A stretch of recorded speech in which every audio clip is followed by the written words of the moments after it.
بلغني أيها الملك السعيد أن الصياد لما قال للعفريت: لو أبقيتني كنت أبقيتك، لكن ما أردت إلا قتلي، فأنا أقتلك محبوسا في هذا القمقم وألقيك في هذا البحر.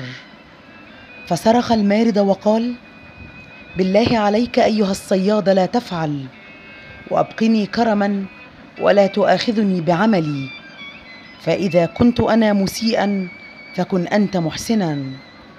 ففي الأمثال السائرة: يا محسنا لمن أساء كفى المسيء فعله، ولا تعمل كما عمل أمامه مع عاتكة.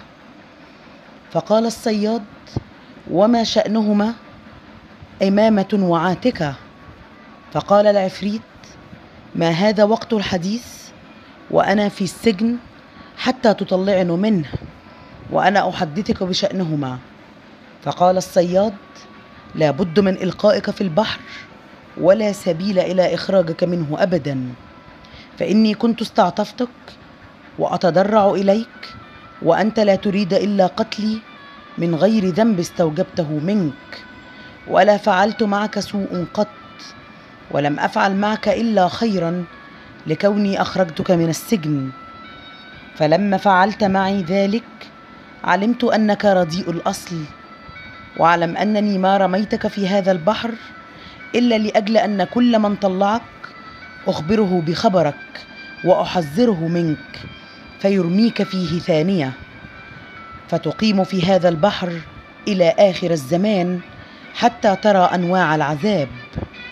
فقال العفريت: اطلقني، فهذا وقت المروءات، وأنا أعاهدك أني لن أسوءك أبدا، بل أنفعك بشيء ينفعك دائما.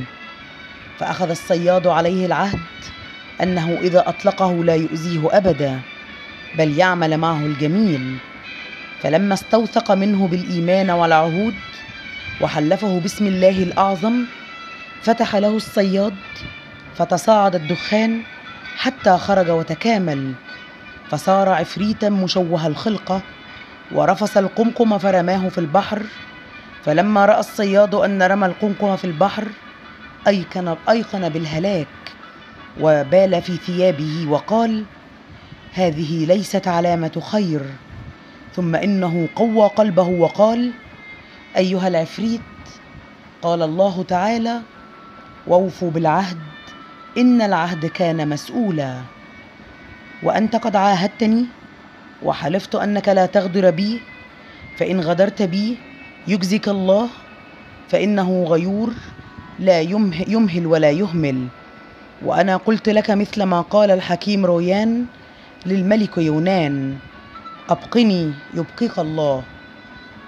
فضحك العفريت ومشى قدامه وقال: أيها الصياد اتبعني.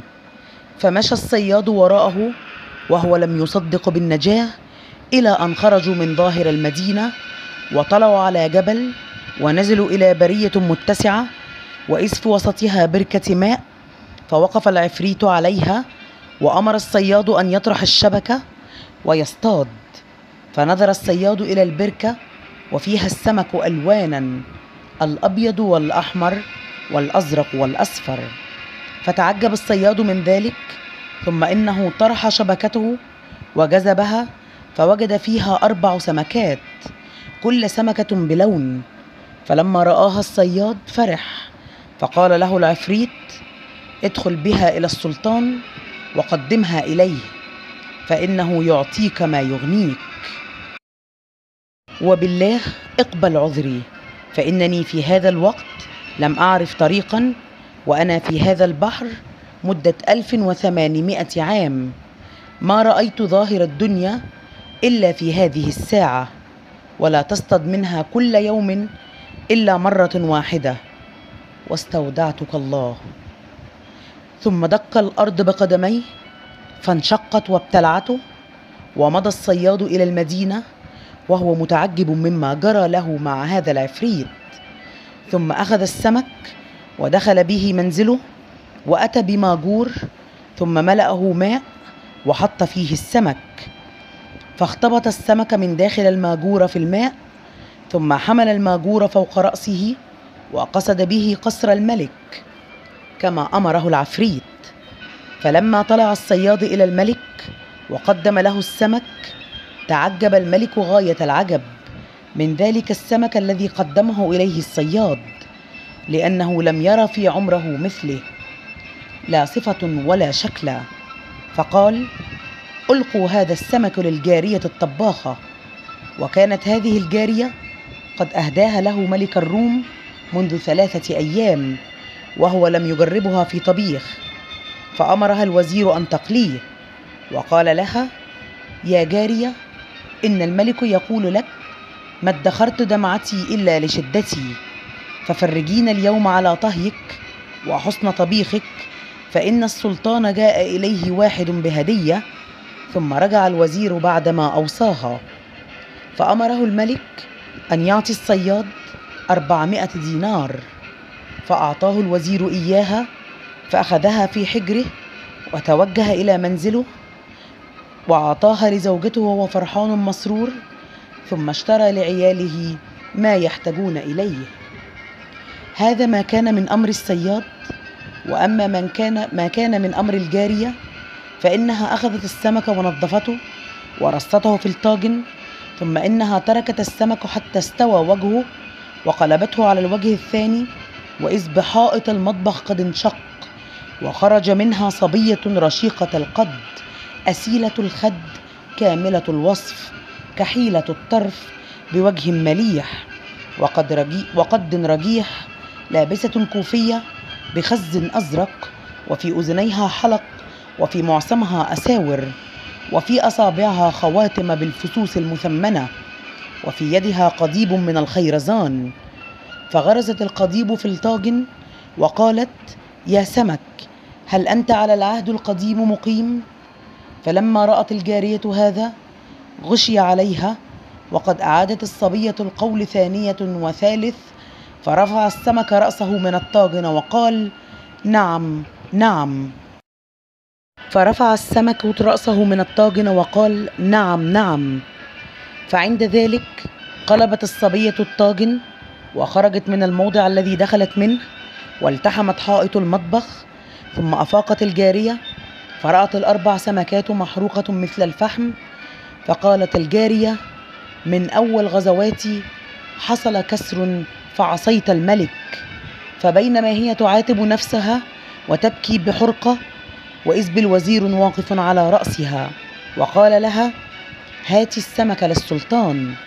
فبكت الجارية أكثر، وأعلمت الوزير بالحال وبالذي جرى.